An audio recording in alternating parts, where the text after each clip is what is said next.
Mes chers compatriotes, bonjour, je suis le président Tchafak Jonas.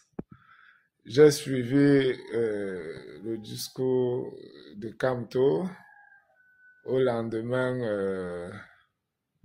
de son échec de pouvoir participer à l'élection présidentielle 2025. Et vraiment, j'ai compris que nous les Camerounais, nous avons échappé bien. Nous avons vraiment échappé à quelque chose en 2018. Dieu est grand. Si on avait, par erreur, permis à ce monsieur et toute sa bande de plaisantins d'être président au Cameroun, le Cameroun aurait été comme le Soudan. Le Soudan aurait été petit même. Parce que ces gens pensent pouvoir diriger un pays avec la terreur, en effrayant tout le monde, en menaçant de tuer tout le monde au cas où on n'est pas avec leur leader. J'ai l'impression que ces gens ne réussissent dans la vie qu'en tuant les gens, en menaçant de détruire le business des musiciens. Voyez-moi les gens comme ça, ils ont forcé les gens à parler pour eux, en disant si tu ne soutiens pas Kamto, ton business qui te permet d'avoir ta pitance de manger, on va le détruire. Du coup, certains gens qui ne les aimaient pas se sont mis à parler pour eux. Et dans leur folie meurtrière pour pouvoir arriver au pouvoir, ils ont fini par croire que ces gens les aimaient vraiment. Mais ils ont été confrontés à la triste réalité.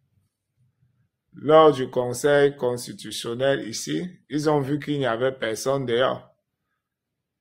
Même les membres de leur propre famille n'étaient pas là. Ceux qui sont en Europe, qui appellent les gens à descendre dans la rue pour défier les autorités, pourquoi ils n'indiquent pas là où se trouvaient leurs mamans, leurs frères ici, pour qu'on parle les cherchons, les met devant.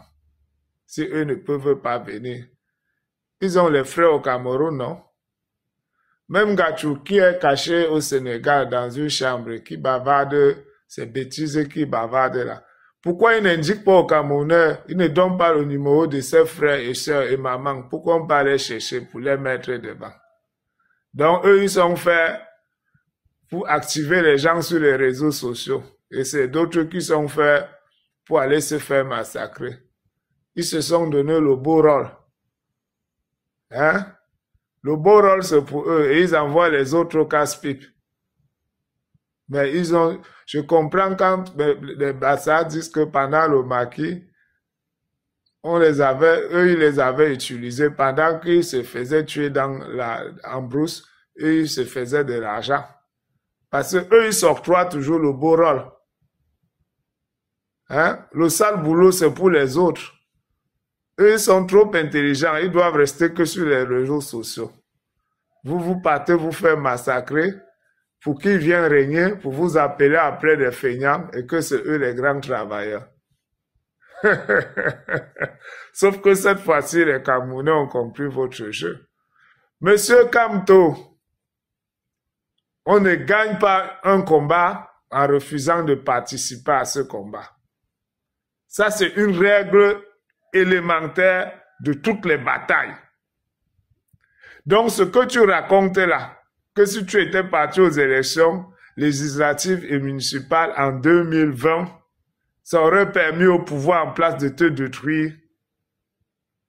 C'est d'une bêtise qui n'a pas de nom. On ne gagne pas un combat en refusant de participer à ce combat. Ça n'a jamais existé dans le monde, dans toutes les disciplines. C'est comme tu étais en train de dire à un élève qu'aller faire le bac parce qu'il sent qu'il n'a pas le niveau, parce qu'il a l'impression qu'en faisant ce bac, il va échouer. En refusant de le faire, il va passer. Mon frère, même ceux qui n'ont pas le niveau, pas te tenter pour faire le bac. Parce qu'en essayant, on n'a rien à perdre. Mais en refusant d'essayer, More isn't extra, it's essential. On n'a rien à perdre. Mais en refusant d'essayer, on a tout à perdre. C'est comme si tu étais en train de dire à un combattant ou à un Nganou de refuser d'aller combattre parce qu'il est sûr qu'il va perdre. Parce que les arbitres seront contre lui. Ou c'est comme si tu étais en train de dire au lion indomptable à l'époque, dans les années 90, où il y avait le racisme dans le football, de ne pas aller jouer parce que d'office l'arbitre allait être contre eux. Et comment ils allaient gagner? Comment ils allaient avoir ne serait-ce que l'espoir de gagner? Dans les années 90 ici, à l'époque, quand on partait faire des compétitions internationales avec notre équipe nationale, on était sûr que, par exemple, pour une Coupe du Monde, une équipe africaine ne pouvait pas arriver à un certain niveau. À un certain niveau, on voyait comment les arbitres manipulaient pour sortir les équipes africaines de la compétition. Mais ça n'empêchait pas nos lions indomptables de toujours participer et de toujours y aller, de toujours prouver qu'ils peuvent. Ils ne disaient pas on ne va pas partir parce que d'office c'est perdu d'office. On n'a jamais gagné un combat, quel qu'en soit le combat, en refusant de participer au combat. Tu ne peux pas rester chez toi, refuser de participer à une bataille et espérer que tu vas gagner cette bataille. Ça, c'est d'une bêtise. Je ne sais pas si c'est ce que Kamto enseigne à ses élèves. On dit que c'est un professeur. Dans la vie, il faut toujours se battre, même quand ça a l'air d'être perdu d'avance. Parce que les voies de Dieu sont insondables. Et puis, quand il dit qu'on aurait détruit son parti, je crois que le directoire du MS ne dépassait pas 20 personnes.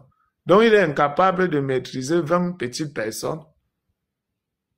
Parce que quand il dit qu'on aurait détruit son parti, ça veut dire que dans sa tête, il se dit qu'on aurait retourné les membres de son parti contre lui, dès qu'ils auraient été des maires, des députés.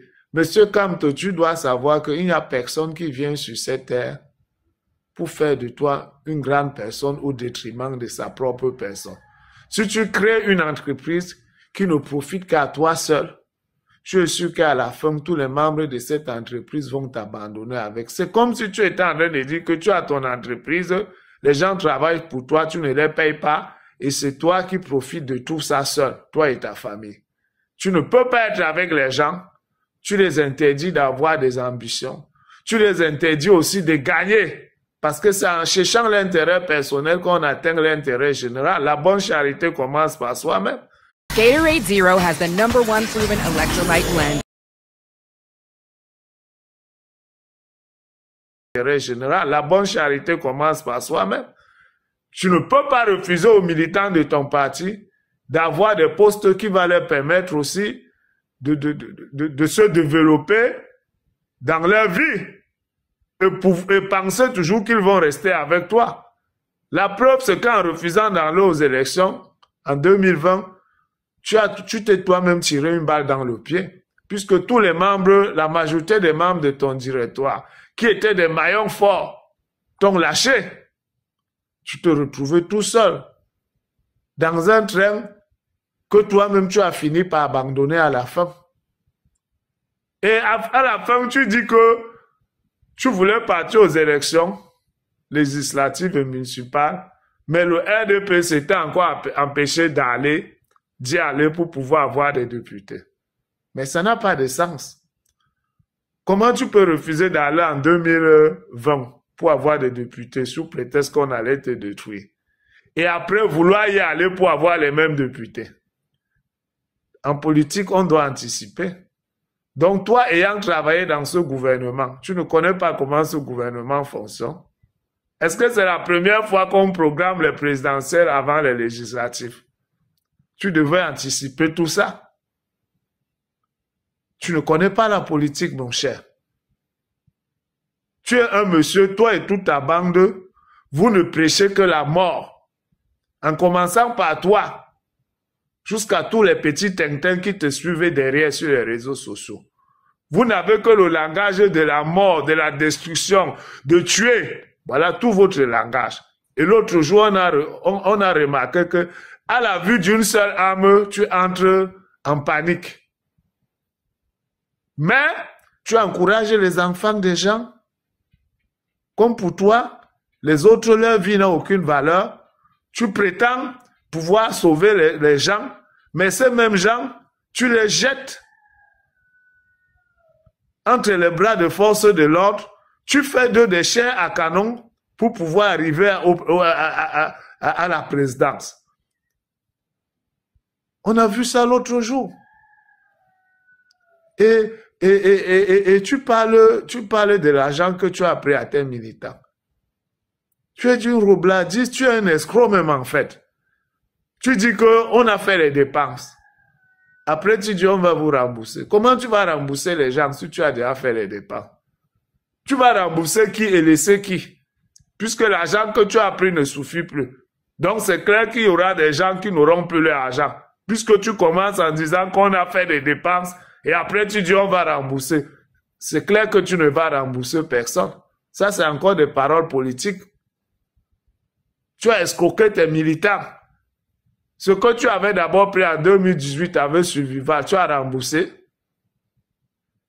Maintenant, tu dis qu'on a fait des dépenses. Quand tu fais des dépenses, quand 10 personnes te donnent 100 000 et que tu dépenses 50 000 dessus, même si c'est 30 000, et que tu veux rembourser les 10 personnes, est-ce qu'il y a encore suffisamment d'argent pour rembourser les 10 personnes? Mon cher frère, si tu as peur qu'un petit parti de 20 personnes à la tête de son directoire puisse être déstabilisé, c'est que tu n'aurais pas pu être président. C'est que si on t'avait donné la présidence, le Cameroun se serait retrouvé en 1000 morceaux. Parce que tu ne peux pas imaginer, depuis la section de Paul Biya à la magistrature suprême, les coups qu'il a reçus. Il a même eu des coups d'État qu'il a déjoués. Ce n'est pas facile de diriger 30 millions de Camerounais si toi, tu es incapable de diriger 20 personnes dans ton parti. Si tu as peur qu'on va les déstabiliser. C'est comme même une entreprise dans ta vie, tu n'as jamais eu. Parce qu'il y a des chefs d'entreprise ici qui n'ont que 20, 30 personnes dans leur entreprise, qui chutent tous les jours, l'entreprise chute. Parce que les membres de son entreprise le volent, ils ne maîtrisent pas. Ce n'est pas facile. Même seulement à étudier. Paul Biya même ne connaît pas combien de personnes travaillent à étudier. Parce qu'il y a au moins 1000 personnes là-bas. C'est impossible de les connaître. Mais ce n'est pas seulement les 1000 personnes que Paul Biya gère. Paul Biya est obligé de gérer 30 millions de personnes en restant à étudier. Toi, 20 personnes, tu as peur qu'on va te déstabiliser avec les 20 personnes. Tu es incapable de gérer un petit parti politique. Le MS, tu l'as transformé, tu l'as détruit toi-même. C'est en lambeaux. Toi-même, tu as fini par descendre du train. Donc, tu disais aux gens que celui qui veut descendre, descend. Moi, je connais là où je vous amène. On a compris que tu ne connais pas là où tu pars. Tu te balances au gré des vagues. Tu n'avais aucun plan, en réalité. Toi-même, tu as fini par descendre de ton propre train et abandonner tous tes militants dans ce train. Aller entrer encore dans un parti qui s'apparente être même un parti du RDPC. Parce que expliquez-moi quel est ce parti que c'est les membres du gouvernement qui nomment les présidents là-bas. Dans le MS, c'est les membres du gouvernement qui t'ont nommé. Comment tu peux aller entrer dans un parti qui est censé faire un congrès pour pouvoir désigner qui est le président de ce parti et qui n'a jamais fait de congrès, et que le seul président qui existe dans ce parti doit sa présidence à un ministre de Paul Biya. Et tu dis que tu es un homme politique. Tu pousses les jeunes à aller se faire violenter en route dans une histoire où tu n'as pas raison par les forces de l'ordre pour des bêtises que tu racontes sur les réseaux sociaux. Jusqu'à tes militants viennent menacer les gens de mort ici là. J'ai l'impression que c'est le coquille qui danse dans votre tête. Hein. N'importe quoi.